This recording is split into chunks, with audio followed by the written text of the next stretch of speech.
Oh mes chers amis compatriotes, bienvenue sur ma chaîne et bon retour. Alors cette vidéo n'est pas une suite, mais plutôt une interprétation de la vidéo intitulée Le Monde partie 1. Oh mes chers amis, dans ce monde, si vous voulez vous épanouir plus facilement, il faut avoir traversé une épreuve douloureuse et qui se conclut en apportant un sens moral à votre vie. C'est en ayant acquis une certaine expérience due à un combat intérieur que désormais vous pourrez faire face aux épreuves du quotidien. Là où vous avez réussi, vous pourrez conseiller votre prochain à emprunter ce même chemin que vous avez vous-même emprunté pour arriver à la réussite. Vous n'aurez aucun problème à l'accompagner puisque vous êtes conscient que la solitude apporte des difficultés aux épreuves. La transmission d'un savoir est une fortune, un héritage aux lourds intérêts. C'est ainsi que devrait fonctionner le monde. Même chez les animaux, par exemple, il leur arrive parfois de s'entraider, même avec leurs différences. Lorsqu'on fait un retour en arrière, à plus de 220 millions d'années, s'y trouvait un seul continent qu'on nomme l'Apogée. Dessus, toutes sortes de différents spécimens vivant dans ce même continent, avec seulement des rivières et fleuves comme frontières. Et pourtant, chaque spécimen a participé à des tâches, chacun dans son environnement, de même que la Terre l'avait faite 4 milliards d'années derrière.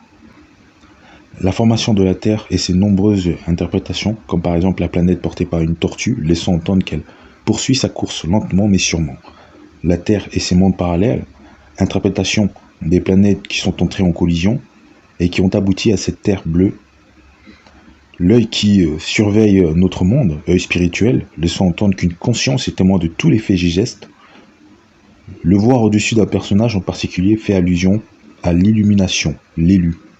Ou encore le serpent qui pond un œuf, cet animal malin qui engendre le chaos.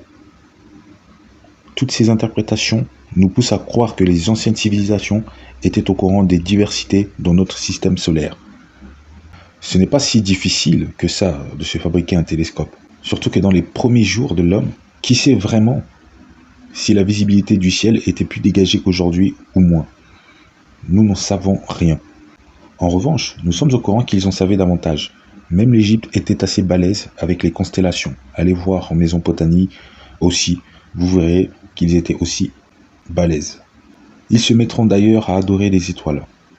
Rappelez-vous de la constellation du Verseau, évoquant la zone d'où provient l'eau. Un savoir qui avait déjà vu le jour, mais qui s'est développé à l'aide des appareils sophistiqués.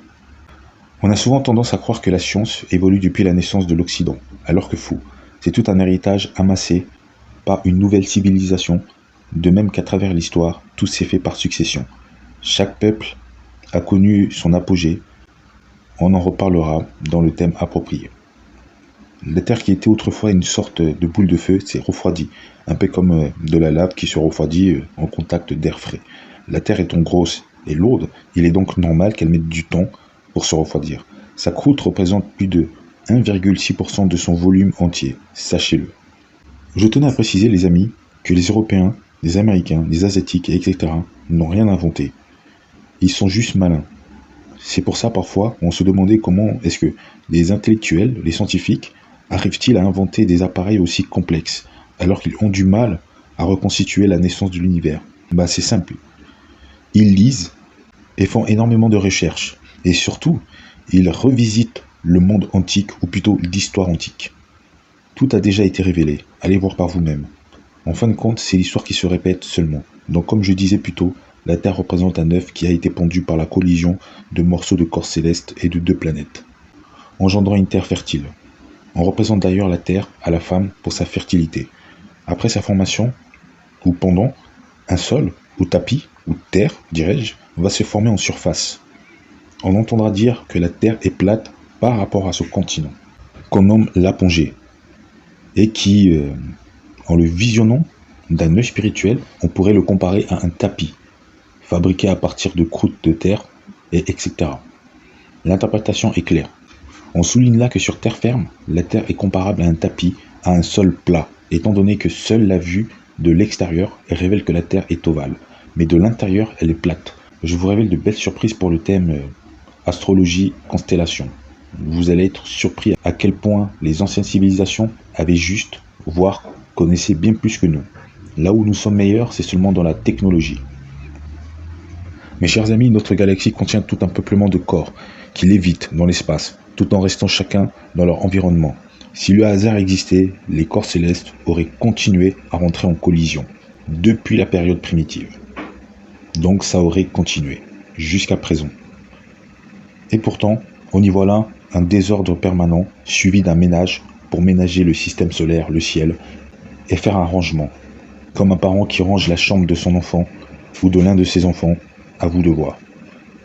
Tout un rangement pour accueillir des invités de la vie en provenance des cieux, et qui s'est installé dans notre système solaire. Oh mes chers amis compatriotes, ne croyez pas à tout ce qu'on vous raconte, sans avoir vérifié soi-même. Le suiveur aura toujours l'impression d'être maître de ses choix, alors qu'en réalité, tel un bestiau, il reste à l'écoute de toutes sortes de bêtises, sans pour autant faire l'effort d'aller à la rencontre de la vérité. Il aime se faire bercer, il aime qu'on le contrôle. Même si la vérité se trouvait à quelques mètres, vous le verrez fatigué, flemmard, lourd, impossible pour lui de s'en rapprocher. Il dira sûrement qu'il verra ça plus tard, mais en vérité, il répétera sans cesse la même chose. Pourquoi ? Parce qu'il n'a pas de réelle envie. Il vous fera croire et se forcera à croire qu'il va le faire. Mais pourtant, rien. Alors pour combler ce vide, il va embêter les gens en proférant des allégations et toutes sortes de conneries qui lui laissent penser qu'il en a dans la tête. Parfois même, il se servira d'une stratégie démoniaque où il vous poussera à lui révéler l'interprétation de cette vérité, car pour lui, c'est impossible. Et de là, pour se sentir supérieur, il vous forcera à croire que vous êtes un incrédule. Mais la vérité, c'est qu'il est trop bête pour comprendre la vérité.